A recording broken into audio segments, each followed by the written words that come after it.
Welcome everyone to week 4 of The Artist Way.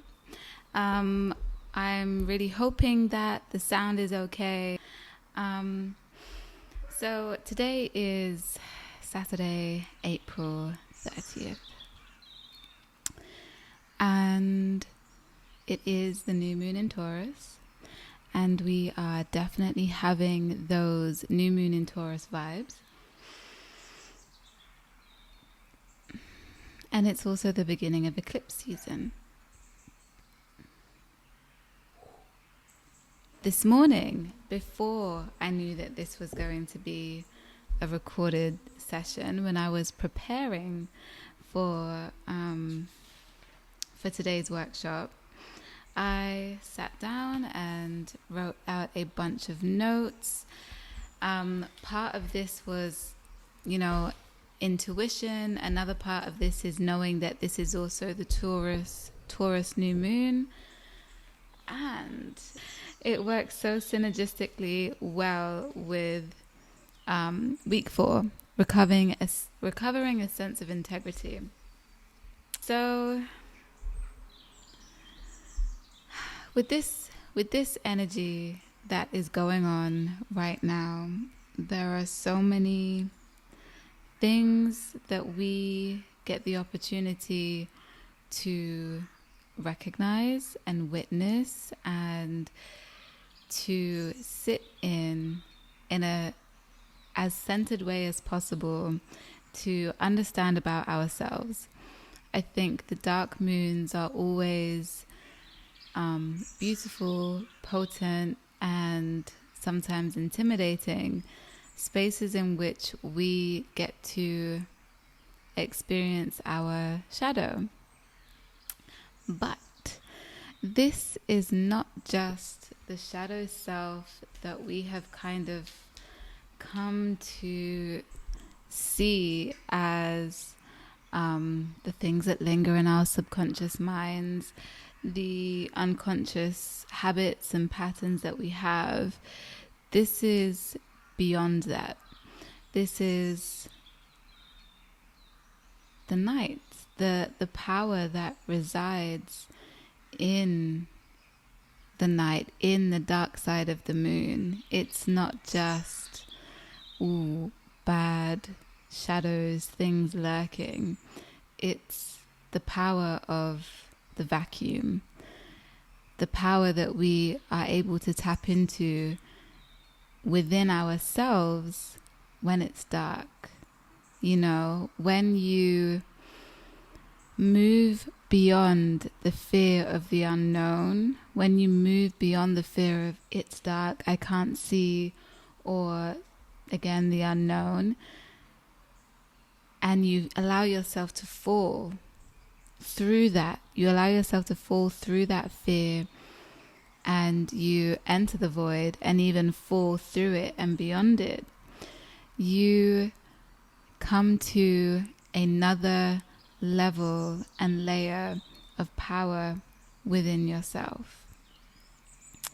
I hope that all of this is making sense. These are concepts that I'm very much still coming to understand myself, and so I'm not speaking to you as this is what it is. Exactly, I'm speaking to you from a space of this is my current awareness and understanding, and we're all on a journey together, and we get to offer each other our field notes. Taurus is definitely looking to the more physical elements of life. It is about the earth, and it is concerned with material things, and this is not just something that's materialistic. It's not just about brands and stuff like that. We are physical beings, right? We definitely exist and coexist with material, and so it's an important facet of life. And so in this season, we're definitely looking to in growth, right? If you don't feel safe enough to grow, you're not really going to grow.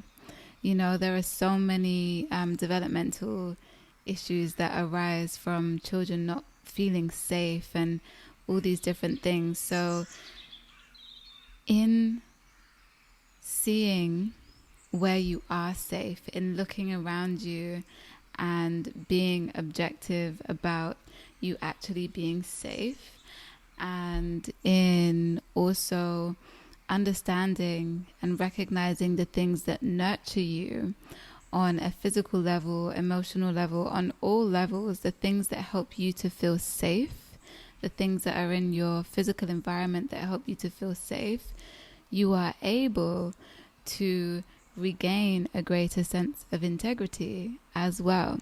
And so that being the title of this week in the book really felt so cohesive, right? It really felt like this goes together so well without even trying. And so I'm going to read a little, just a little, of this. So the synopsis of week 4 is: this week may find you grappling with changing self-definition. The essays, tasks, and exercises are designed to catapult you into productive introspection and integration of new self-awareness. This may be both very difficult and extremely exciting for you. Warning, do not skip the tool of reading deprivation.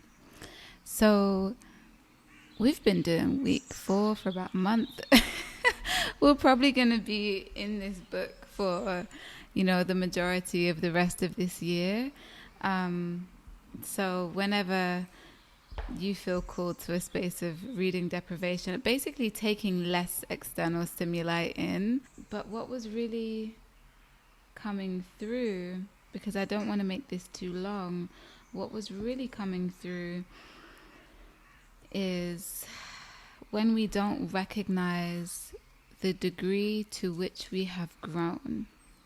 And so part of this season and this new moon, like why it's a great time for these exercises, is to look around and see objectively where you have grown, what you do have, what you have accomplished, and not just the physical things, but those things too. In this season, it is important. The first paragraph of this speaks to honest changes. It says, working with the morning pages, we begin to sort through the differences between our real feelings, which are often secret, and our official feelings, those on the record for public display. Official feelings are often indicated by the phrase, I feel okay about that, the job loss, her dating someone else, my dad's death, etc. What do we mean by I feel okay? The morning pages force us to get specific. Does I feel okay mean I feel resigned, accepting, comfortable, detached, numb, tolerant, pleased, or satisfied? What does it mean? Okay is a blanket word for most of us. It covers all sorts of squirmy feelings, and it frequently signals a loss. We officially feel okay, but do we? And so it goes on to speak about how the morning pages really call truth from us, and how when we find ourselves in a challenging situation where perhaps we are feeling challenging emotions and also recognizing challenging truths about ourselves, that we may be tempted to neglect the practice as evasion.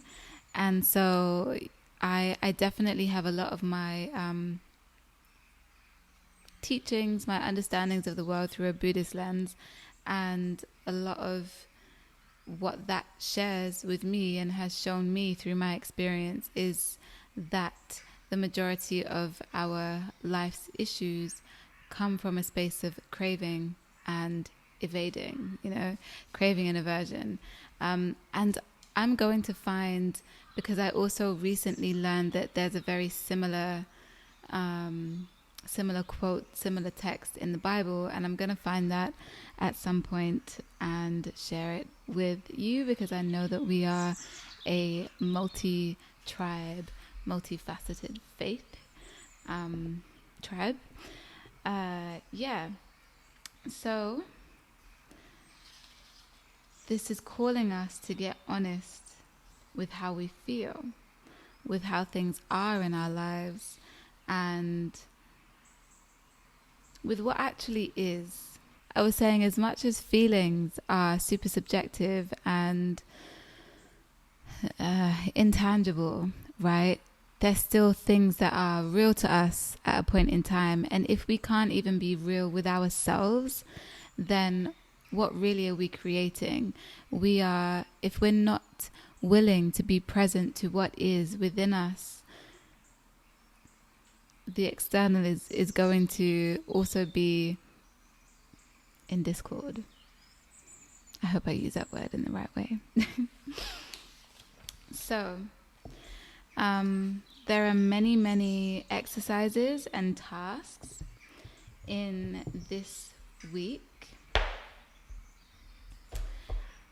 But for now, I've incorporated some of those tasks alongside my intuition and new moon in Taurus vibes to bring a selection of questions. Week 4, recovering a sense of identity.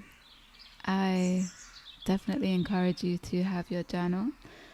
And what I am going to do is I'm going to read these questions aloud, and then I'm going to pause the video, because I can do that with post-production, and have the questions on the screen for you, so that you can either take a screenshot or you can directly copy the question, but so you can always go back to it. Okay, so question 1. Honest changes.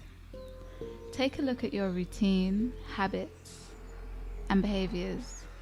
This can also include self-talk and thoughts. How do you really feel about where you're at right now? Specifically, how do you feel about how you're supporting yourself?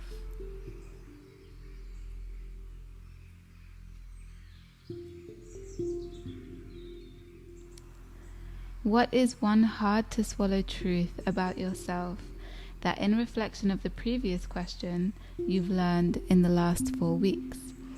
So in reflection of taking a look at your habits and routines, beliefs also, what's one hard to swallow truth about yourself? And when you've recognized that, take a moment to sit with this as a temporary truth and not as a judgment.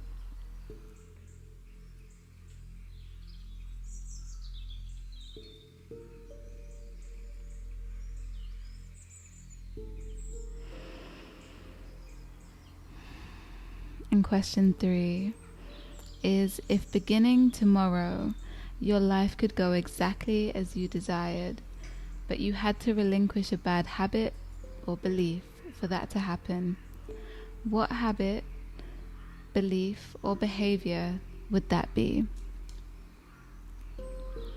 And I invite you to envision yourself letting go of that habit, feeling where it's rooted in your body.